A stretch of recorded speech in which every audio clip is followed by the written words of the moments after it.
topic today has been the buzz around England this month. Many sports arenas are having to expand as they reach an all-time high in attendance. Fellas, what's causing this? Well, you see, Morgan, if you took a look at population statistics over the years, England has seen a growth of over 6 million people since 1750 to 10 billion today. How does a country almost double in size in 50 years? We've gone through a lot of home changes that have drastically shifted our economy and day-to-day life as a whole. Life is getting better, people are living longer, children are being made, and the population is getting bigger. Doesn't seem like it's that easy. I think there are many different things that contribute to this, but in a nutshell, this is the most basic way of putting it. Is there any one big event that triggered this? I couldn't pinpoint just one, but the enclosure movement, most of our poor rural population has been forced to find other means to make money besides the agriculture. That's why we have the cottage industry today. Merchants were able to use poor families as their workforce. They gave them the raw materials and get their finished project in exchange.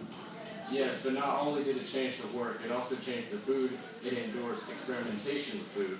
With this, a wider variety of nutrition was becoming available, lengthening lifespans, which helped grow the population. So you're telling me that you can't name only one specific event? Our history over the past century is a long chain of intertwined events that led to one another. And we'll see that later today as we go through our other topics. Tonight is another matchup of Calvinists versus Methodists. Who's going to win?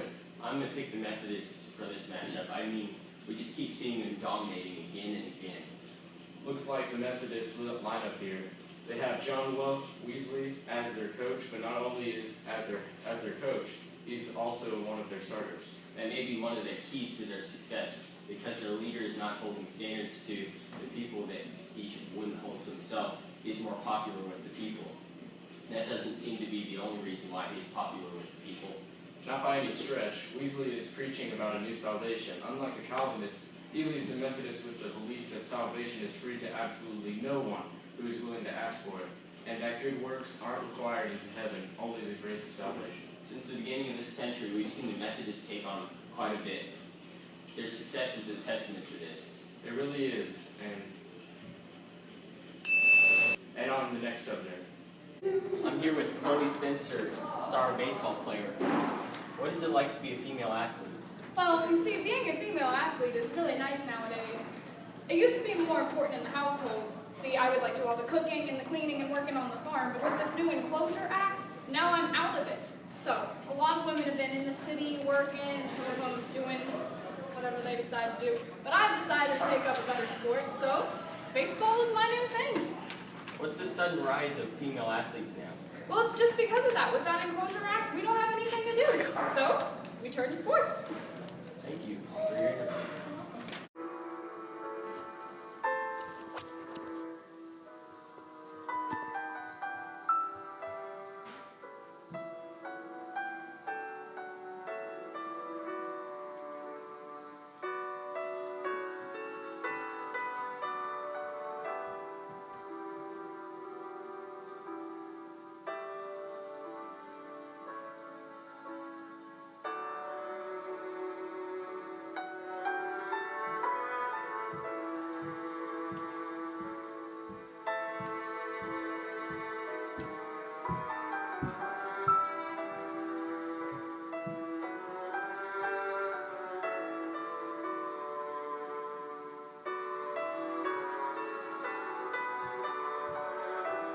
What you just watched were the weddings of 4 of England's dearest athletes. Since the 50s, we've actually seen a growing trend in the number of weddings. How do you feel about this?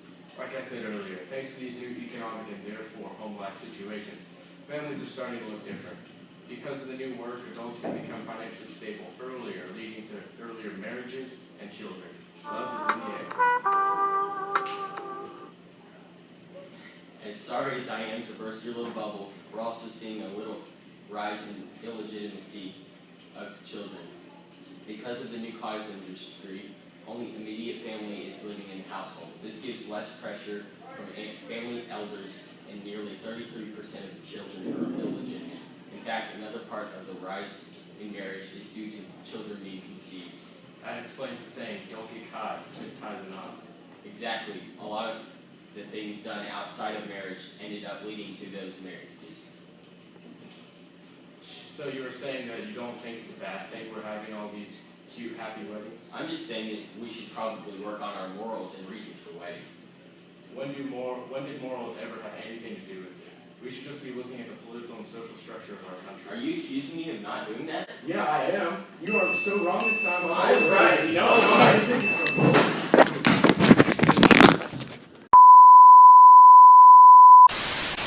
Sorry, we had some technical difficulties. Yeah. Moving on to the next subject. Well, today marked the last day of the Infanticide Games. The Infanticide area has been a time dear to us here at ESPN. Mason, can you explain why this is changing? As fun as we can all agree these games have been, it may not be a terrible thing to say that the era is over. As you may recall, these games started in the early 1700s. The mortality rate of children under 2 was so high that families had little to no affection for them. Money was hard to come by, so another mouth to feed was difficult. As we've seen the life expectancy rate decline, we're begged the question, should we really kill these babies who have that chance of survival? And I think that question was finally answered. Keep in mind, there are a lot of factors that are coming into play here. Young children were caught in a vicious cycle of they'll probably die, so we'll neglect them, and they'll probably die because we neglect them. With a better economy, better life, and more optimism, it led to less neglect, a longer lifespan of children. It grows exponentially.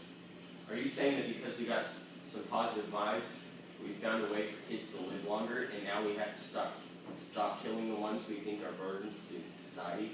I think their lives are increasing in worth. Well, that's all we have time for tonight. We'll see you back here next week.